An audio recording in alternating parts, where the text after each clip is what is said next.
மாண்புமிகு பேரவைத் தலைவர் அவர்களே, இது எனது அறிமுக உரை.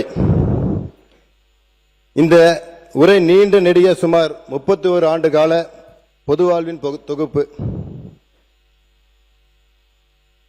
கொங்கு தமிழ் நடையிலே, சிறுவாணி சுவையிலே, எங்க தளபதியின் அவையிலே எல்லாருக்கும் வணக்கமுங்க. உழைப்பால் உயர்ந்த மாவட்டம், உழைக்கும் மக்கள் வியர்வால் உயர்ந்த மாவட்டம் எங்கள் கோவை மாவட்டம்.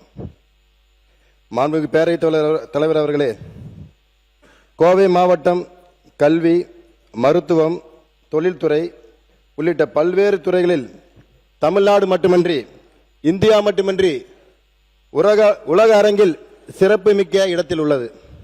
இதற்கு காரணம் கோவை மக்களின் உழைப்பும் தன்னம்பிக்கையும் விடாமுயற்சியும் தான் காரணம். இந்த மக்களின் பிரதிநிதியாக இன்று இந்த மாமன்றத்தில் நிற்பதில் பெருமை அடைகின்றேன். இப்படிப்பட்ட பெருமை மிக்க கோவை மாவட்ட ஒட்டுமொத்த வளர்ச்சிக்கும் நமது கழக அரசின் நிதிநிலை அறிக்கையில் முக்கியத்துவம் அளித்து தங்கு தடையற்ற குடிநீர் வசதிகள், உலகத்தரம் வாய்ந்த சாலை வசதிகள், மாநகராட்சி உட்கட்டமைப்புகள், இளைஞர்களின் எதிர்காலத்தை வளர்க்கும் விளையாட்டுத்துறை, இயற்கை வளங்களை பாதுகாக்கும் வனத்துறை, நமது முதுகெலும்பாக விளங்கும் விவசாயத்துறை என அனைத்து துறைகளுக்கும் நிதியை பேரன்போடு வாரி வழங்கியுள்ள நமது கொடைவள்ளல் தமிழக முதல்வர்களுக்கு எனது நெஞ்சார்ந்த நன்றியை தெரிவித்துக் கொள்கின்றேன்.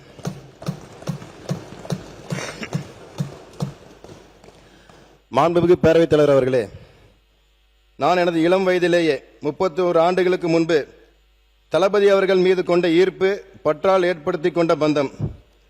அன்றைய நாளில் இளைய தீபம், இளைய தென்றல், இளைய தளபதி என்றெல்லாம் ரசிகர்களால் அழைக்கப்பட்ட தளபதியின் ரசிகனாக கிளை மன்றத்தை தொடங்கி நான் பிறந்தது முதல் இன்று வரை வாழ்கின்ற அதே பகுதியிலேயே மக்களோடு மக்களாக வாழ்ந்து பழகி அன்றாட நிகழ்ச்சிகளின் சாட்சியாக அவர்களின் தேவைகளை அறிந்து ஒவ்வொரு நாளும் இயன்றதை அவர்களுக்கு செய்வதற்குரிய வாய்ப்புகளை உருவாக்கி கொண்டவன்.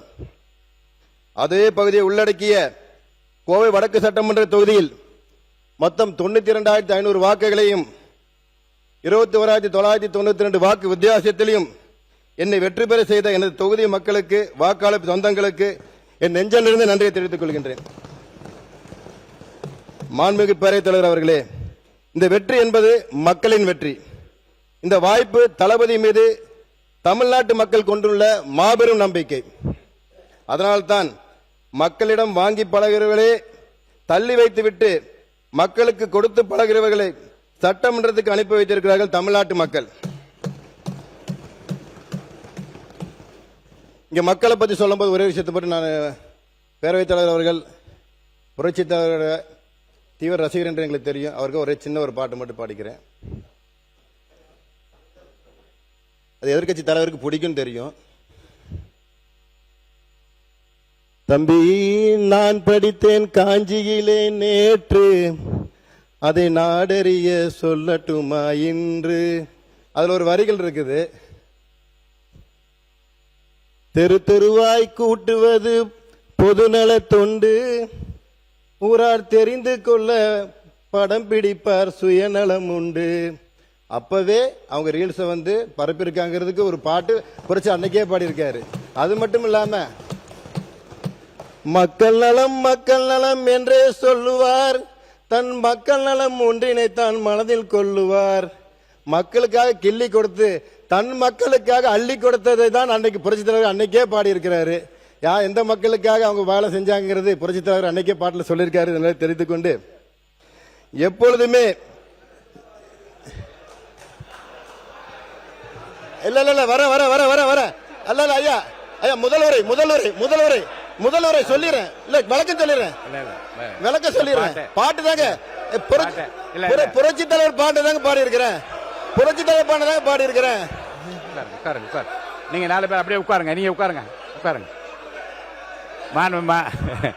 இல்ல அவை முன்னவர் மாண்பு பேரவைத் தலைவர் அவர்களே, நீங்க அமைச்சர் இருங்க, அவர் பேசுறார். அவை முன்னவர் அமைதி, நீங்க இருங்க. மாண்பு அவை முன்னவர் மாண்புமிகு பேரவைத் தலைவர் அவர்களே, ஒரே நிமிஷம். சார், அவை முன்னவர், அவை முன்னவர், அவை முன்னவர், அவை முன்னவர். மாண்புமிகு பேரவைத் தலைவர் அவர்களே, இல்ல மாண்புமிகு பேரவைத் தலைவர்களே, புரட்சித் தலைவருடைய பாடலைத்தான் பாடினாரே தவிர இல்ல வேறு எந்த அழுத்தத்தோடும் பேசவில்லை. அவருடைய பாடலை அவருடைய ரசிகராக இருந்தபோது பாடியதுதானே தவிர வேறு அது குற்றமாக எடுத்துக் கூடாது. புரட்சி தலைவரோட பாட்டுல ஏதாவது குறை இருக்குன்னு சொல்ல வரீங்களா?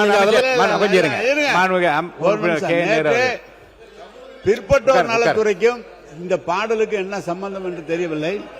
இந்த பேசுங்க, உட்காருங்க, உட்காருங்க. மாண்பு அமைச்சர் இருங்க, அவங்க பேசுறாங்கல்ல. மாண்பு பேரவைத் தலைவர்களே, அமைச்சர்கள் பதில் சொல்ல ஆரம்பிச்சிட்டாரு. நேத்தே சொல்லியிருக்க வேண்டிய பதில் இன்னைக்கு தான் ஆரம்பிச்சிருக்கிறாரு. நேற்று ஆரம்பிக்க வேண்டியது இன்னைக்கு ஆரம்பிச்சிருக்கிறாரு. பாட்டு பாட ஆரம்பிச்சிட்டாரு. இதுல சாட்சிக்கு வேற என்ன வேற கூப்பிட்டுருக்காரு. அதனால நாங்க இதுக்கு பதில் சொல்லி தான் ஆக வேண்டும். இது நீங்க அலோவ் பண்ணி தான் ஆக வேண்டும்.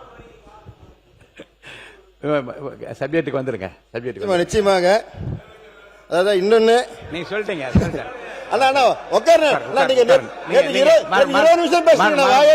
நீங்க பேசுங்க. நீங்க பாருங்க, அங்க எல்லாம் பதில் சொல்லக்கூடாது. நீங்க பாருங்க அமைச்சர், நீங்க தொடர்ந்து உங்க பேச்ச பேசுங்க. சப்ஜெக்டுக்குள்ள வாங்க. சப்ஜெக்ட் தான் வரங்க ஐயா. பேரவைத் தலைவர் ஐயா, உங்களுக்காக தான் பாருங்க. நீங்க பேசாம பதிலுக்கு வாங்க. அப்புறம் கிளைமேக்ஸ் முன்னாடியே சொல்லிட்டீங்கன்னு சொன்னாங்க. நகைச்சுவைக்கு தான் சொல்றேன், தப்பால இல்ல. முன்னாடி கிளைமேக்ஸ் சொல்லிட்டீங்களே, எப்ப எப்படி படம் ஓடான்னு சொல்றீங்களான்ட்டு. எல்லாருக்குமே தெரியும் இந்த படத்தோட ஹீரோ யாருன்னு. எங்க படம் எப்படி ஓடுன்னு உலகத்துக்கே தெரியும். நாங்க சொல்லிதான் தெரியும்னு அவசியம் இந்த உலகத்துக்கு இல்ல. எங்க படத்தோட ஹீரோ யாருன்னு உலகத்துக்கே தெரியும். எப்போதுமே சூரியன் தாக்கத்திலிருந்து தன்னை காத்துக்கொள்ளும் கோவை இந்த முறையும் விசிலின் வழியாக அது நிரூபித்திருக்கிறது. 10 தொகுதியில் 6 தொகுதியில் வெற்றியை வாரி வழங்கிய கோவை மக்களுக்கு நெஞ்சான நன்றியை தெரிவித்துக் கொள்கின்றேன். நமது முதல்வரின் ஆட்சி, நமது தமிழக வெற்றி கழகத்தின் ஆட்சி தமிழகத்தில் என்றும் நிலைத்திருக்க எனது தொகுதியில் அனைத்து துறையின் திட்டங்களையும் கொண்டு வர உறுதியாக நான் உழைப்பேன் என்பதை தெரிவித்துக் கொள்கின்றேன்.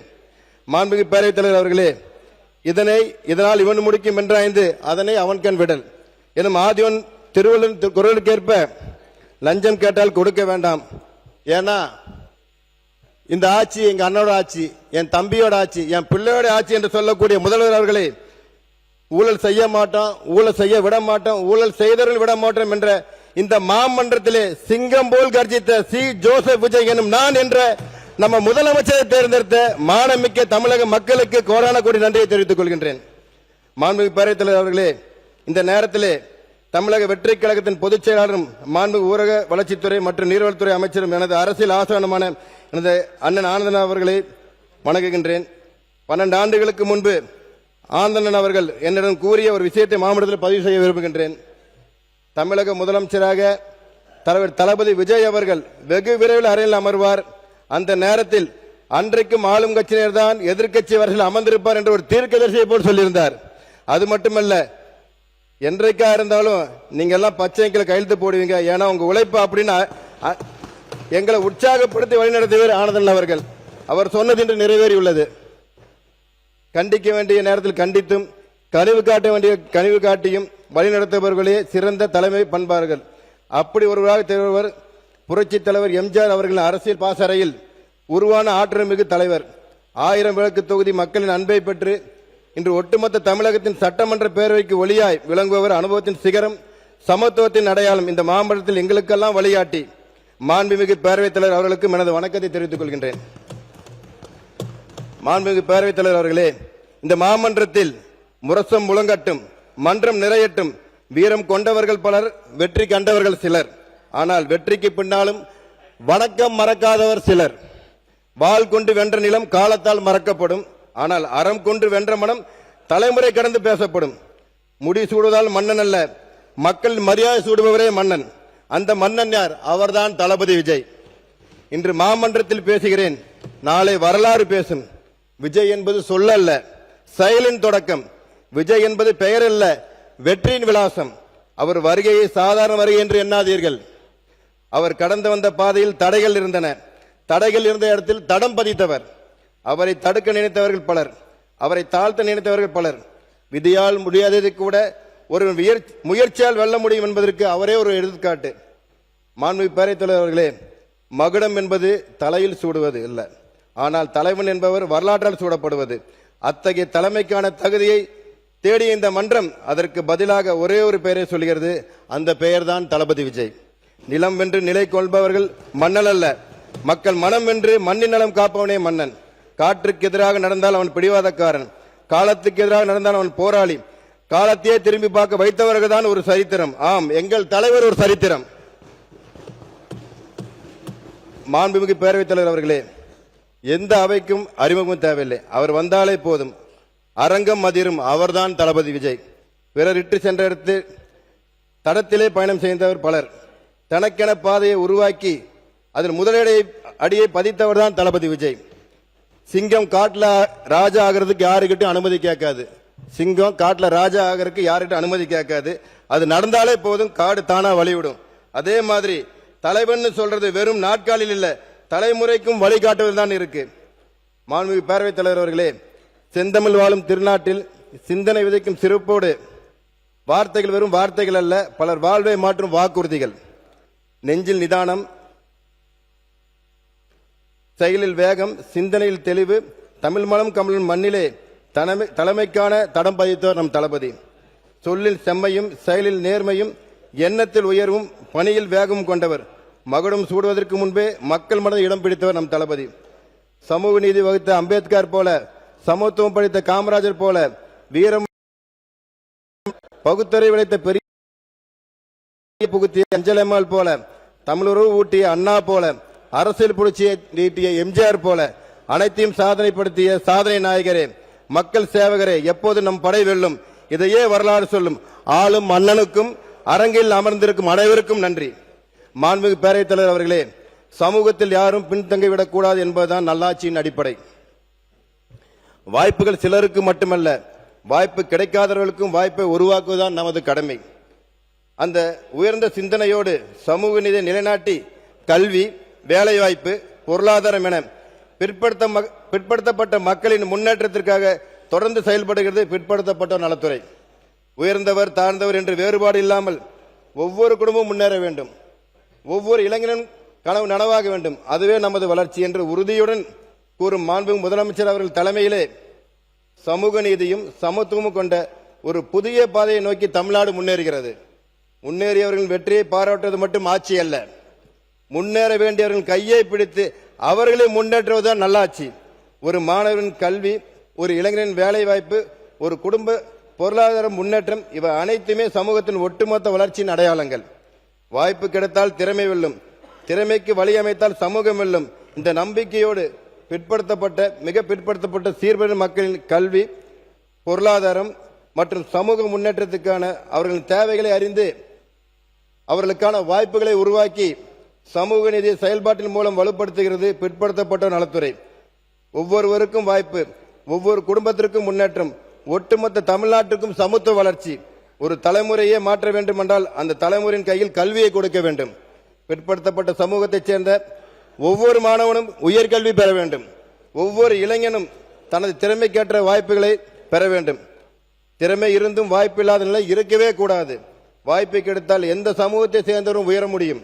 இதற்கான கல்வி வாய்ப்புகள், நலத்திட்டங்கள் மற்றும் பொருளாதார முன்னேற்றத்தை உறுதி செய்வதில் பிற்படுத்தப்பட்ட நலத்துறை முக்கிய பங்கு வகிக்கிறது. ஒரு மாணவனின் வெற்றி ஒரு குடும்பத்தின் வெற்றி மட்டுமல்ல, ஒரு சமூகத்தின் வெற்றி.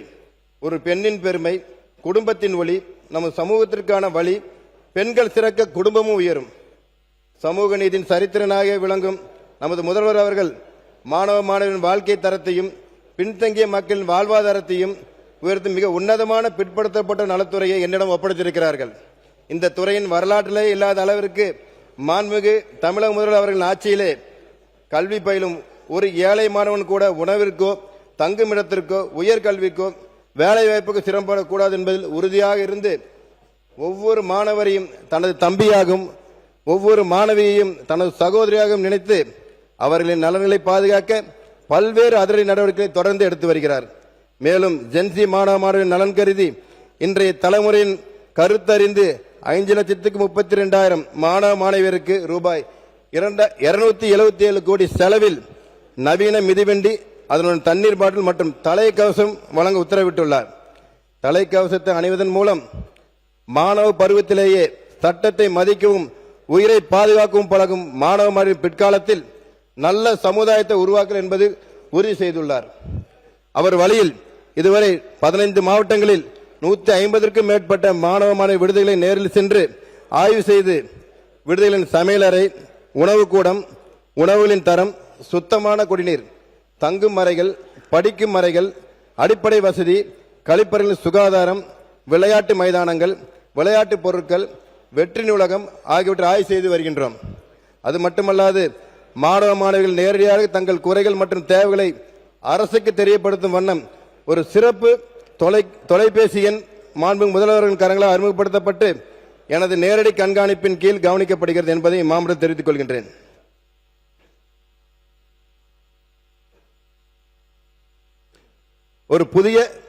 ஒரு புதிய அரசு பொறுப்பேற்ற பின்பு பிற்படுத்தப்பட்டோர் நலத்துறை மேற்கொள்ள முக்கிய நடவடிக்கைகள் பின்வருமாறு: 2026-27 கல்வியாண்டில் அரசு உதவி பெறும் மற்றும் பகுதியாக நிதியுதவி பெறும் பள்ளிகளில் 11ஆம் வகுப்பு பயிலும் சுமார் 5,32,388 மாணவர்களுக்கு தலைக்கவசம் மற்றும் தண்ணீர் பாட்டில் கூடிய நவீன மிதிவண்டிகளை ரூபாய் 277 கோடி மதிப்பீட்டில் வழங்க அரசாணை வெளியிடப்பட்டுள்ளது. இத்திட்டத்தை விரைவாக செயல்படுத்தும் வகையில் நவீன மிதிவண்டிகள் கொள்முதல் செய்வதற்காக 11 உறுப்பினர்கள் கொண்ட கொள்முதல் குழு அமைக்கப்பட்டு அதன் முதல் கூட்டம் 24/8/2026 அன்று நடைபெற்றுள்ளது. விரைவில் ஒப்பந்த புள்ளி அறிவிக்கை வெளியிட நடவடிக்கைகள் மேற்கொள்ளப்பட்டு வருகின்றன. 9ஆம் மற்றும் 10ஆம் வகுப்பு பயிலும் பிற்படுத்தப்பட்டோர், மிக பிற்படுத்தப்பட்டோர், சீர்மன மாணவர்களுக்கு ஆண்டுதோறும் ரூபாய் 4000 கல்வி உதவித்தொகை வழங்கப்பட்டு வருகிறது. 2026-27 ஆண்டிற்கான மத்திய அரசின் ரூபாய் 33 கோடி பங்களிப்பு மதர் சாங்ஷன் பெறப்பட்டதுடன் மாநில அரசின் பங்களிப்பும் ஒப்படைக்கப்பட்டுள்ளது. 2026-27 ஆண்டிற்கான பள்ளி மேற்படிப்பு கல்வி உதவித்தொகை திட்டத்தில் மத்திய மற்றும் மாநில அரசுகளின் பங்களிப்பாக மொத்தம் ரூபாய் 202 கோடியே 15 லட்சம் ஒதுக்கீடு செய்யப்பட்டுள்ளது. தகுதியுள்ள 4,93,163 மாணாக்கர்களுக்கு 42,913 மாணாக்கர்களுக்கு ரூபாய் 25 கோடியே 41 லட்சம் கல்வி உதவித்தொகை ஒப்படைக்கப்பட்டுள்ளது. மீதமுள்ள தகுதியுள்ள மாணாக்கர்களுக்கு உதவித்தொகை விரைவில் அவர்களின் வங்கி கணக்குகளில் வரவு வைக்க நடவடிக்கை மேற்கொள்ளப்பட்டு வருகிறது.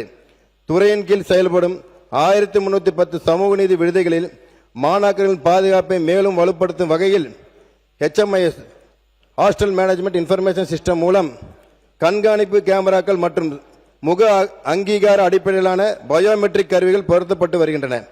இதுவரை 577 விடுதிகளில் இவ்வசதிகள் ஒருங்கிணைக்கப்பட்டு மாணாக்கரின் வருகை உள்ளிட்ட விவரங்களை தொழில்நுட்பத்தின் மூலம் கண்காணிக்கப்பட்டு வருகின்றன.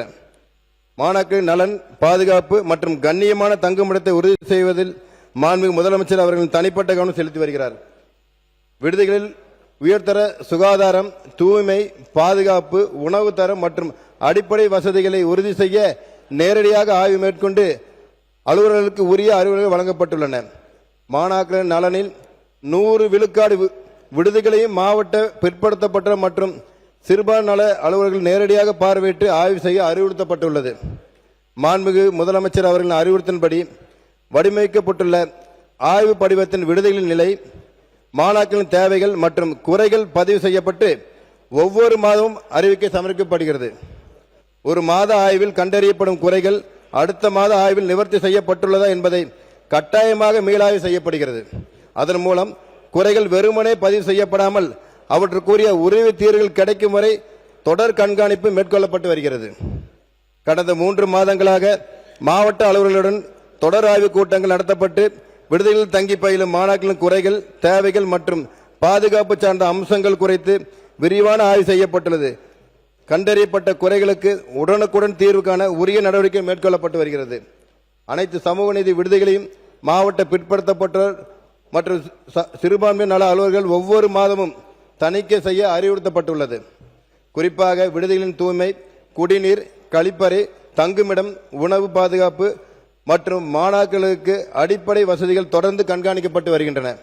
மாணாக்கர்களுக்கு வழங்கப்படும் உணவின் தரத்தை உறுதி செய்ய அனைத்து விடுதிகளிலும் பணிபுரியும் காப்பாளர், காப்பாளனிகள் விடுதிகளில் சமைக்கப்படும் உணவை சுவைத்து தரத்தை உறுதி செய்யவும், காலை மற்றும் மாலை உணவு வழங்கப்படும் நேரங்களில் ஜியோ டேகிங் உடன் புகைப்படங்களை பதிவு செய்யவும் அறிவுறுத்தப்பட்டுள்ளது. மாணவ மாணவிகள் தங்களது குறைகளை மற்றும் புகார்களை எளிதாக தெரிவித்து அவற்றுக்கு விரிவான தீர்வு பெறும் வகையில் வாட்ஸ்அப் நம்பர் 9445477016 மற்றும் டோல் ஃப்ரீ நம்பர் 1800599499 ஆகிய குறைதீர் தொடர்பு வசதிகள் ஏற்படுத்தப்பட்டுள்ளன. இத்தகவல்கள் அனைத்தும் விடுதிகளில் மாணாக்கர் பார்வைக்கு வைக்கப்பட்டுள்ளன. மதுரை, திண்டுக்கல் மற்றும் தேனி மாவட்டங்களில் செயல்படும் கல்லர் சீரமைப்பு பள்ளிகள் மற்றும் விடுதிகளில் பணிபுரியும் ஆசிரியர்கள், காப்பாளர், காப்பாளர்களுக்கு 2026-27 கல்வி ஆண்டிற்கான இணையவழி பொது மாறுதல் கலந்தாய்வு நடத்த அரசாணை வெளியிடப்பட்டு அதற்கான நடவடிக்கைகள் மேற்கொள்ளப்பட்டு வருகின்றன. மாணாக்கரின் கல்வி, பாதுகாப்பு, சுகாதாரம், உணவு, தங்குமிடம் மற்றும் எதிர்கால முன்னேற்றம் ஆகிய அனைத்திலும் தனி கவனம் செலுத்தி குறைகள் கண்டறியப்பட்டால் உடனடியாக தீர்வு காணும் வகையில் மாணாக்கரின் நலனையே முதன்மையாக கொண்டு இவ்வரசு அக்கறையுடன் பொறுப்புடன் செயல்பட்டு வருகிறது. நமது அரசு மாணாக்கரின் நலனை கருத்தில் கொண்டு விடுதி காப்பாளர்கள் உள்ளிட்ட காலி பணியிடங்களில் ஆசிரியர் தேர்வு வாரியம் மூலம் நிரப்புவதற்கான நடவடிக்கை மேற்கொள்ளப்பட்டு வருகிறது. மேலும் சமையலர், காவலர், துப்புரவு பணியாளர் உள்ளிட்ட காலி பணியிடங்கள் விரைவில் நிரப்ப நடவடிக்கை மேற்கொள்ளப்பட்டுள்ளது. மாணாக்கரின் கல்வி, பாதுகாப்பு, சுகாதாரம், உணவு, தங்குமிடம் மற்றும் எதிர்கால முன்னேற்றம் ஆகிய அனைத்திலும் தனி கவனம் செலுத்தி குறைகள் கண்டறியப்பட்டால் உடனடியாக தீர்வு காணும் வகையில் மாணாக்கரின் நலனையே முதன்மையாக கொண்டு இவ்வரசு அக்கறையுடன் பொறுப்புடன் செயல்பட்டு வருகிறது. மாண்புமிகு பேரவைத் தலைவர் அவர்களே, ஒரே விஷயத்தை மட்டும் சொல்லி நன்றி சொல்லிக்கிறேன். நமது மாண்புமிகு முதலமைச்சர் அவர்கள் ஆட்சி பொறுப்பேற்ற பிறகு பல்வேறு துறைகளில் ஆய்வுகளை மேற்கொண்டார். அதிலே பிற்படுத்தப்பட்டோர், மிக பிற்படுத்தப்பட்டோர் நலத்துறையில் சார்பாக இயங்கிக் கொண்டிருக்கக்கூடிய சமூக நீதி விடுதலையில் ஆய்வை மேற்கொண்டார். இந்த ஆய்வு வெறும் ஆய்வாக மட்டுமல்லாமல் ஒவ்வொரு அறையும், மாணவர்கள் தங்கும் அறை, அவர்கள் உணவு அருந்தும் அறை, சமையல் கூடம், என் கழிப்பறைகளின் சுகாதாரம் முதற்கொண்டு அனைத்துமே நேரில் ஆய்வு செய்தார். ஆய்வு மட்டும் இல்லாமல் அந்த மாணவர்கள் உரையாடினார். அந்த மாணவர்களை கூப்பிட்டு, தம்பி எப்படி இருக்கிறீங்க, சாப்பாடுலாம் எப்படி இருக்கு, ஃபுட்டெல்லாம் கரெக்டான உங்க மெனு பிரகாரம் தான் வருதா, அப்புறம் உங்க ஃப்ரீ டைம்ல என்ன பண்ணுவீங்க, உங்க பொழுதெல்லாம் எப்படி உங்களுக்கு கழிக்கிறீங்க, அதெல்லாம் உங்களுக்கு டைம் எல்லாம் இருக்குதா, அதெல்லாம் என்ன மாதிரி செய்வீங்கன்னு கேட்டாரு. அதுக்கு அந்த மாணவர்கள் சொன்னாங்க, ஆனால் எங்களுக்கு இங்கே இண்டோர் கேம்ஸ் விளையாடுறோம், கேரம் போர்டு, செஸ் எல்லாம் விளையாடுறோம் அப்படின்னாங்க. எங்களுக்கு வெளியே ஒரு ஷட்டில் கார்க் விளையாடுற மாதிரி வாலிபால் கோர்ட்டு அமைச்சு கொடுத்தீங்கன்னா எங்களுக்கு ஒரு நல்லா எங்களுக்கு உபயோகமாக இருக்கும், அதை விருப்பப்படுறோன்னாங்க. அதுக்கு உண்டான இடம் அங்கே இருக்கான்னு கேட்டார். இருக்குங்கிறது உறுதி செய்து உடனடியாக செய்யணும்னு சொன்னார். அப்புறம் என்னையும் மாண்புமிகு சமூக நீதித்துறை அமைச்சர் அண்ணன் வன்னியரசு அவர்களும் 2 பேர்த்தையும் அழைச்சு மாண்பு முதலமைச்சர் அவர்கள் சொன்னார், இங்கே வந்திருக்கக்கூடிய மாணவர்கள் ரொம்ப தூரத்துலேருந்து வந்திருக்கிறாங்க, பல கனவுகளோடு வந்திருக்கிறாங்க, அவங்களோட குடும்பத்தோட வாழ்வாதாரத்தை உயர்த்தணும், தங்களின் ஏழ்மையை மாற்றணும், தங்களை எதிர்காலத்தை நல்லபடியாக உருவாக்க வேண்டும் என்கின்ற கனவோடு இங்கே வந்திருக்கிறாங்க. அந்த மாணவர்களுக்கு அந்த கனவை நிறைவேற்றும் வகையில் நம்ம அவங்களுக்கு நல்லபடியாக இருக்கணும். அதற்கு அவங்க நல்லா படிக்கணும், நல்லா படிக்கக்கூடிய வாய்ப்பை, அந்த சூழ்நிலையை நம்ம இங்கே உருவாக்கி கொடுக்கணும். அது நம்மளோட முதன்மை கடமையாக இருக்கணும்னு சொன்ன ஒரு முதல்வர் தான் நம்ம முதல்வர் அவர்கள். கிராமத்தில் ஒரு பழமொழி சொல்லுவாங்க, சாமியே வரம் கொடுத்துருச்சு, எங்களுக்கு இன்னொன்று கவலை இல்லைங்கிறது போல மாணவர்கள் நீ எல்லாம் சொல்லிட்டாங்க, முதலமைச்சர் நேரடியாக எங்களுக்கு வந்து பார்த்துட்டாரு, எங்களுக்கு எந்த ஒரு கவலையும் இல்லை, எங்களுக்கு எல்லாம் கிடைக்கும் நம்பிக்கை அந்த மக்களுக்கு இருக்குது. அந்த மாணவர்கள் அதுக்கப்புறம் நான் போய் பேசினேன்.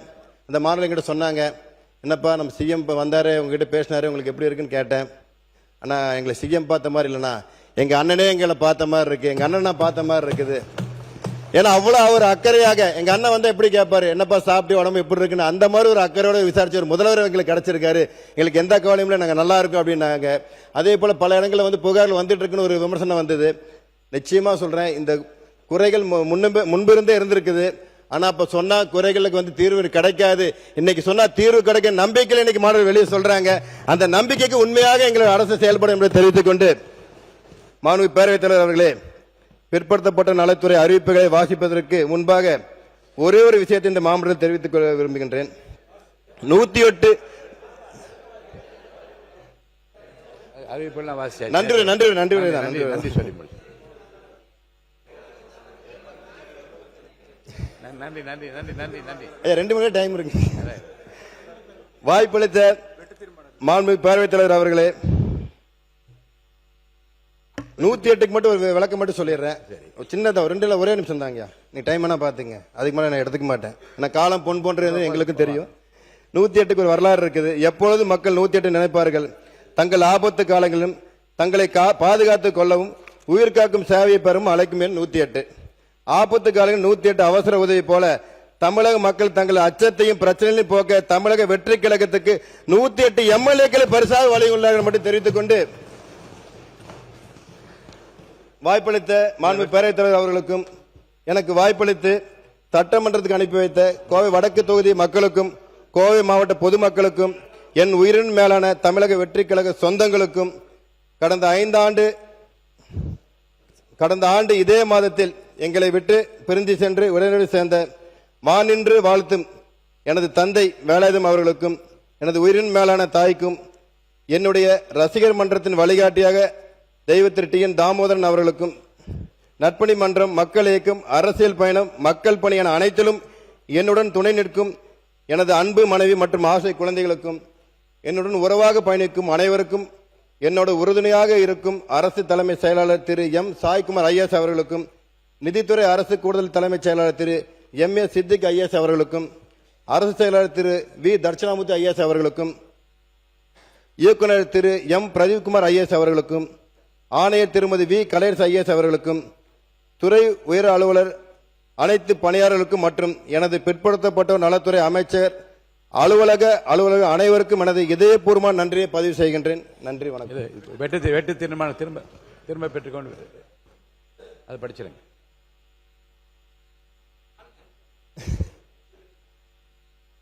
மாண்புமிகு பேரவைத் தலைவர் அவர்களே, பிற்படுத்தப்பட்டோர் மிக பிற்படுத்தப்பட்டோர் மற்றும் சீர்பனவர் நலத்துறையின் மானிய கோரிக்கையின் மீது மாண்புமிகு உறுப்பினர்கள் இங்கே வெற்றி தீர்மானம் தந்திருக்கிறார்கள்.